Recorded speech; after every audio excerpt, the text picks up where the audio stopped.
Hi leaders, good morning. Sengol Rani, Star Director. So நாங்கள் இப்போ எங்கே இருக்கோம் அப்படின்னு பார்த்தீங்கன்னா VLC training September 17 and 18. So இதுக்கு வந்து நாங்கள் ஏற்காடில் வந்திருக்கோம். ஷிவராய்ஸ் ரெசார்ட் இங்கே வந்திருக்கோம். ஸோ என்னை பற்றி நான் வந்து சொல்லிக்கிறேன். ஸோ என்னை பற்றி வந்து சொல்லணும் அப்படின்னு பார்த்தீங்கன்னா நான் ஒரு ஹவுஸ் ஒய்ஃப் தான். 2021 எனக்கு இந்த பிஸ்னஸ் வாய்ப்பு வந்து கிடச்சிது. ஸோ அதுக்கு முன்னாடி நான் வந்து வெஸ்டேஜ் ப்ராடக்ட் எல்லாமே நான் யூஸ் பண்ணியிருக்கேன். ஆக்சுவலி வந்து இந்த க்ரீம்ஸு சப்ளிமெண்ட்ஸ் எல்லாம் யூஸ் பண்ணியிருக்கேன். ஆனால் வந்து எனக்கு தெரியாது நல்லா இருக்குது அப்படின்றது மட்டும் தெரியும். ஸோ 19 எனக்கு கிடச்சிது இந்த வாய்ப்பு. ஆனால் வந்து வாயிலே சொன்னாங்க இந்த மாதிரி பொருள் வாங்கணும் அந்த மாதிரி சொன்னாங்க. அதனால் நான் இது பொய்யா இருக்கும் அப்படின்னு சொல்லிட்டு விட்டுட்டேன். ஆக்சுவலி அப்புறமா பாப்பா பிறந்து ஒரு 4 month இருக்கும் பேபி. அப்போ தான் வந்து திருப்பியும் வந்து இந்த வாய்ப்பு கிடச்சிது. ஏன்னா ஜாயின் பண்ணவங்க இப்போ இந்த பிஸ்னஸில் இல்லை, ஜாயின் பண்ணிவிட்டு அவங்க போயிட்டாங்க. ஆனால் இந்த இதில் இருக்கிற எல்லா இங்கே வந்து நல்லா இன்கம் ஏர்ன் பண்ணலாம். அந்த சப்ளிமெண்ட்ஸ் ரிலேட்டட் ரிசல்ட்டு எல்லாமே நான் வந்து பார்த்து ஒரு குரூப்பில் மட்டும் என்னை ஜாயின் பண்ணி விட்டாங்க. அந்த குரூப்பில் தான் வர மீட்டிங்ஸ் அட்டென்ட் பண்ணணும், ட்ரைனிங்ஸ் அட்டென்ட் பண்ணணும், பர்ச்சேஸ் பண்ணணும், கன்சிஸ்டன்சி எதுவுமே எனக்கு தெரியாது. ஆக்சுவலி என்னோடய அப்ளைன் வந்து இங்கே இல்லை, எனக்கு மேலே இருக்கிற அப்ளைனும் எனக்கு வந்து தெரியாது. ஸோ இப்படி தான் வந்து என்னோடய ஜேர்னி வந்து ஸ்டார்ட் ஆச்சு. பட்டு சிம்பிளாலாம் ஸ்டார்ட் ஆகலை.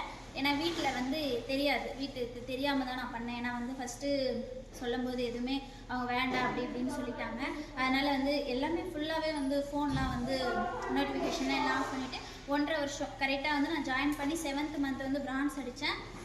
ஸோ பிரான்ஸ் அடித்தோடனே ஃபஸ்ட்டு நான் வந்து கமிட்மெண்ட்டுக்குள்ளே போனேன். என்ன கமிட்மெண்ட்டுன்னு பார்த்தீங்கன்னா ஃபோன் வாங்கினேன். ஏன்னா என்கிட்ட 2 GB ரேம் மட்டும்தான் இருந்தது.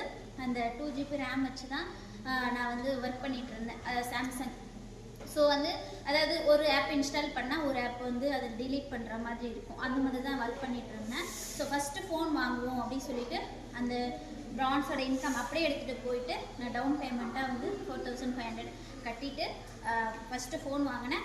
அந்த பிரான்ஸ் அந்த கமிட்மெண்ட்குள்ளே வந்த உடனே நானுமே என்ன நினச்சேன்னா ஓகே பிரான்ஸ் அடிச்சிட்டோம், அதுக்கப்புறமா வந்து ரெகுலராக நமக்கு இன்கம் வரும் அப்படி தான் நான் நினச்சேன். ஆக்சுவலி 2001 பாயிண்ட் மெயின்டைன் பண்ணணும் அப்படின்றது எனக்கு தெரியாது.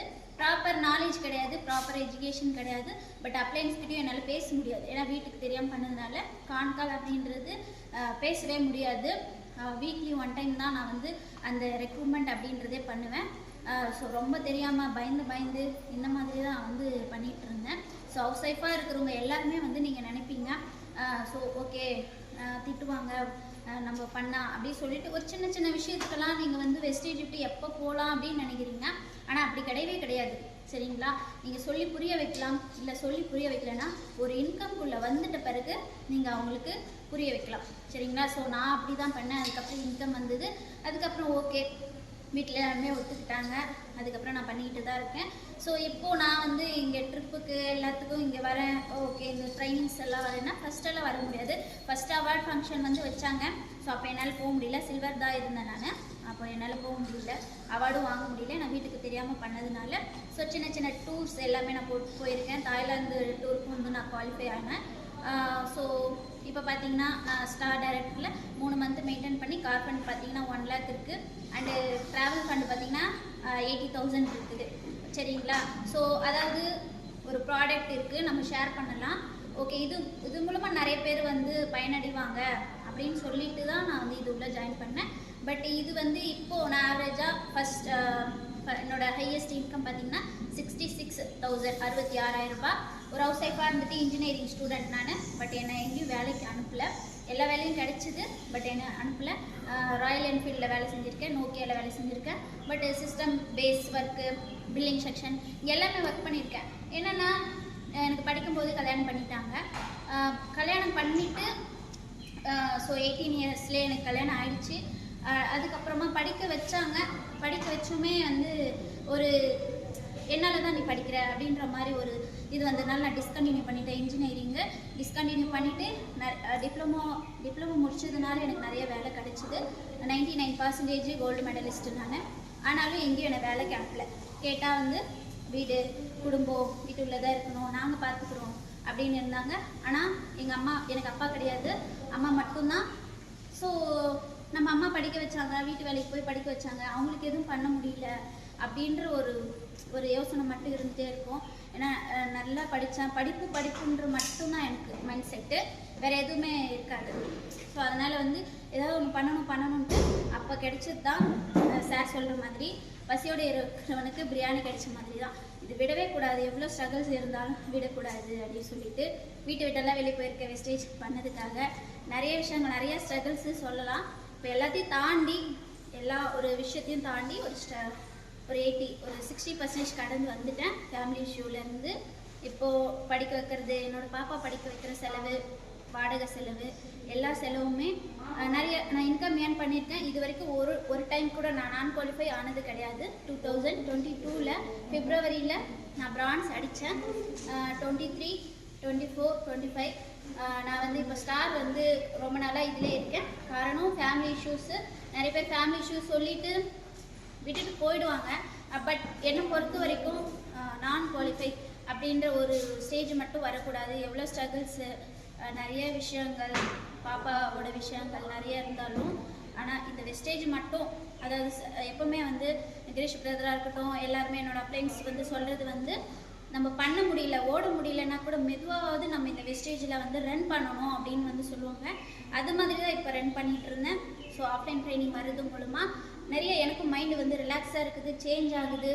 நம்ம என்ன நினைப்போம், ஓகே ஜூமில் அட்டென்ட் பண்ணுறோம் இல்லையா, நம்ம ஏன் வந்து ஆஃப்லைன் போகணுன்ட்டு.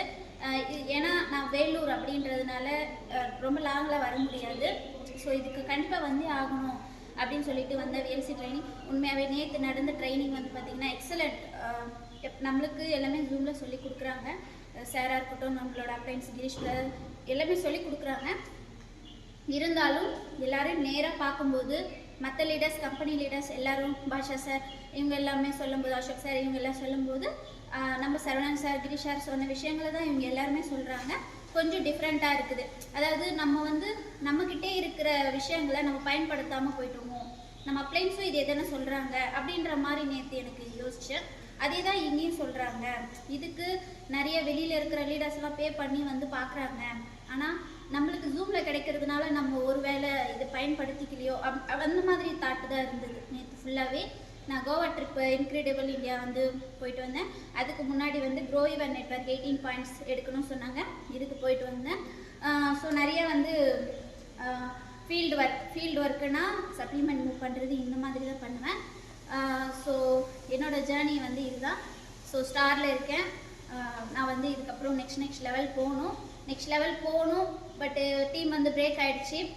3 leg LOP குறைஞ்சிச்சு. ஸோ திருப்பி எல்ஓபி ஸ்டார்ட் ஆகிருக்கு. நெக்ஸ்ட் லெவல் நான் போவேன் கண்டிப்பாக. ஸோ அதுக்கான ஒரு ஸ்டார்டிங் ஸ்டேஜாக தான் இந்த ட்ரைனிங் வந்து நான் நினைக்கிறேன். அதுக்காக தான் வந்தேன். ஏன்னா நம்ம லைஃப் லைன்ஸை மோட்டிவ் பண்ணுறோம், எல்லோரையும் மோட்டிவ் பண்ணுறோம். எப்போவுமே நம்மளுக்கு ஒரு ரெஃப்ரெஷ்னஸ் வேணும் அப்படின்னா இந்த மாதிரி ஆஃப்லைன் ட்ரைனிங் கண்டிப்பாக நம்ம வரணும். சரிங்களா? ஒரு லேடிஸாக இருக்கீங்க, ஹவுஸ் ஒய்ஃபாக இருக்கீங்கன்னா எதுக்குமே தயக்கப்படாதீங்க. வீட்டில் சொல்லுங்கள், புரிஞ்சுக்குவாங்க. இல்லைனா இன்கம் எடுத்துகிட்டு பேசுங்க. நிறைய பேர் என்ன பண்ணுறீங்கன்னா இன்கம் எடுக்காமே சொல்கிறீங்க. அதனால தான் வந்து இங்கே நிறைய பேர் புரிஞ்சுக்காமல் இருக்கலாம். ஏன்னா நம்மளை பொறுத்த வரைக்கும் நம்ம தான் ட்ரைனிங் பார்க்குறோம், நம்ம தான் மீட்டிங்கை அட்டென்ட் பண்ணுறோம், லைஃப் ஃப்ரெண்ட்ஸ் கிட்ட பேசுகிறோம், நம்மளுக்கு இந்த பிஸ்னஸ் எப்படின்னு தெரியும். ஆனால் வந்து நம்மளோட லைஃப் ஃப்ரெண்ட்ஸாக இருக்கட்டும், அவங்களோட வீட்டில் அவங்களுக்கெல்லாம் தெரியாது. ஒரு ஹஸ்பண்டாக இருக்கட்டும், ஒரு அப்பாவாக இருக்கட்டும், வீட்டில் இருக்கிறவங்க ஆன்லைன்னு பண்ணுறாங்க, எதனா ஏமாந்துருவாங்க அப்படின்னு சொல்லிட்டு தான் இங்கே எல்லாருமே பயப்படுவாங்களே கண்டி. ஒரு இன்கம் எடுத்து காட்டிட்டீங்க அப்படின்னா யாருமே பயப்பட மாட்டாங்க. Okay, thank you leaders. இந்த ட்ரைனிங் வந்தது ரொம்ப சந்தோஷமாக இருக்குது. கண்டிப்பாக நீங்கள் வந்து இந்த offline trainings, VLC, boot camp இந்த மாதிரி நடந்தால் வந்து யூஸ் பண்ணிக்கோங்க. நம்ம சரவணன் பிரதர் வைக்கிற ட்ரைனிங்குமே வந்து கலந்துக்கோங்க. Thank you leaders. Wish you.